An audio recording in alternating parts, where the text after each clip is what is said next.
Welcome to the Friday Frenzy. I am Noah Newman. He is Matt Loveless. Matt, let's take a trip back in time. Let's do it. The year was 1986. He was in diapers.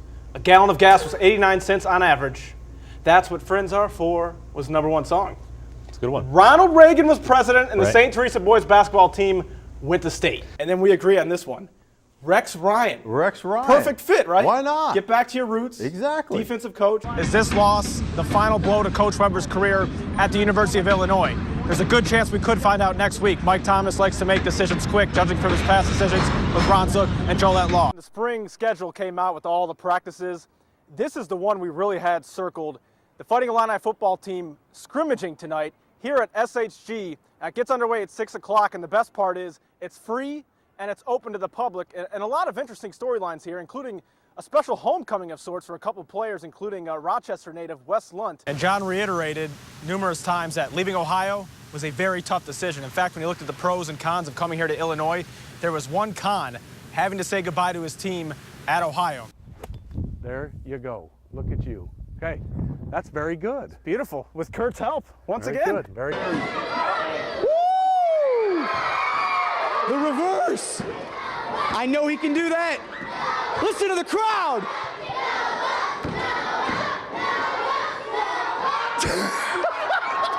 Before we got on camera here, you said you don't know how to drive a stick. Oh, you're and right. I'm really interested to figure out how you're going to. I've never driven stick, never in my life. Two of the top programs in the Midwest getting ready for their annual showdown here at the Scott Trade Center. Likely be a side-by-side finish. So this will probably be the fastest fifth mile has ever looked. And you're racing tonight. Tell me about the race you're racing in. Yeah, well, we've got the two biggest divisions in the United States. First-year head coach Mike Popovich, kind enough to take some time out of his pregame routine to join us.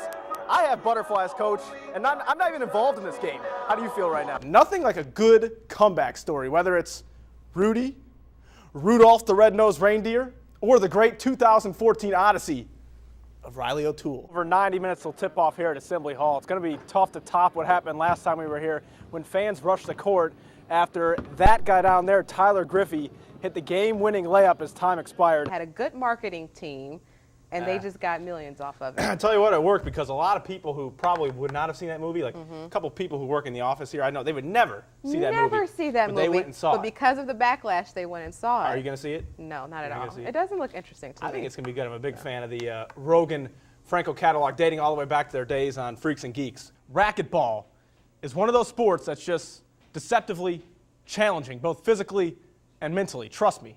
Matt Loveless and I found that out the hard way in tonight's Sports Challenge. We haven't had much luck in Shelbyville over the years. Lonnie Matlock shuffled us out of the Shelby County Senior Center twice. Grace Mole mowed us down twice each. And who can forget our debacle on the foosball table against Jesse and Jim.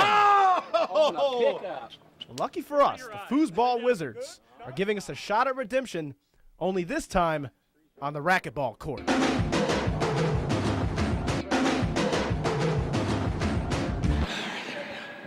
College basketball fans received an early Christmas present today, gift wrapped in the form of an instant classic bragging rights thriller.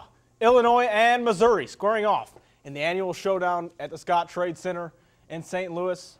Check out the uniforms. Illinois sporting the Flying Illini throwbacks. Illini Nation loved them, according to Twitter. After that wild finish, though, it's tied when Nana Egwu slams it home with two hands, makes it 59-57. So Mizzou trying to tie it back up, and they would. Wesley Clark buries it with 17.8 seconds left. 59-59. Here we go. Another thrilling bragging rights finish. Illinois keeping it as time winds down. 3, 2, 1. Rayvonte Rice, let's go home. Rice buries it at the buzzer. The sport of curling continued to see a rise in popularity during these Winter Olympics. It's certainly one of the more unique sports you'll see, and as I recently found out, it's not as easy as it looks.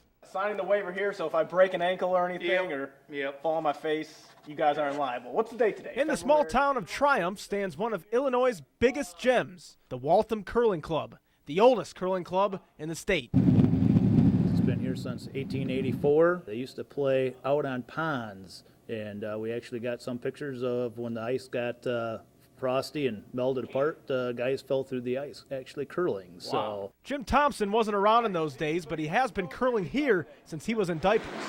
my grandparents did this. My parents have done this. So I guess I'm a third generation kind of guy. Jim's an Illinoisan, but there's people from all over the globe that come here to curl.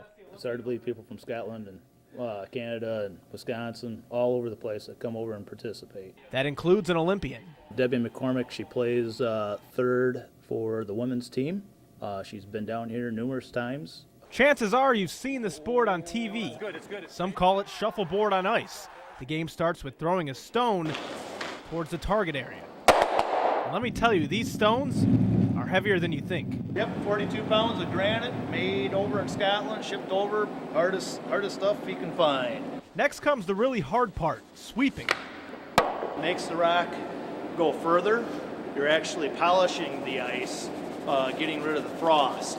Sweeping, to me, you get more of a workout in your upper body because you do that during the game and you're exhausted. You'll wake up the next day thinking you got hit by a cement truck.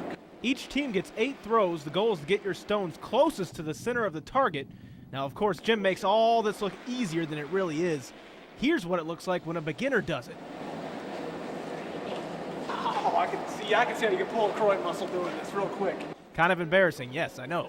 But in the world of Waltham, there's really no such thing as making a fool out of yourself. It's a gentleman's sport, so to speak.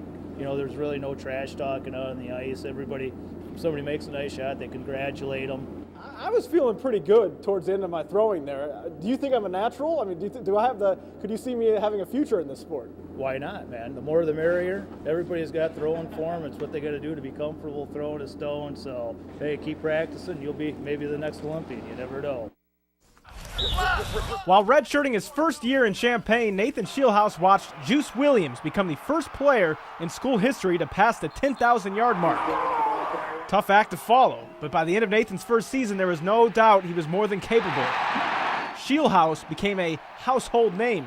He ran for over 800 yards, threw for over 1,800, and most importantly, he won, leading Illinois to its first bowl victory in over a decade. Oh, are you kidding me? All of a sudden, we're a force to be reckoned with, and hopefully everybody recognizes that, and we're really looking forward. For us young guys, we're looking forward to next year. The momentum carried into his sophomore season. Illinois started 6-0, but they finished 0-6, costing Ron Zook his job. You know, it wasn't every day that we walked in feeling great about what was going on, great about what we had to do for the day. But Shieldhouse would break out of the sophomore slump and lead Illinois to a victory in the Kraft Fight Hunger Bowl, sending Vic Koenig out on top and becoming just the second quarterback in Big Ten history to win a bowl game in his first 2 seasons. I think we always look back on the bowl victories as two of the biggest highs that we had here at Illinois.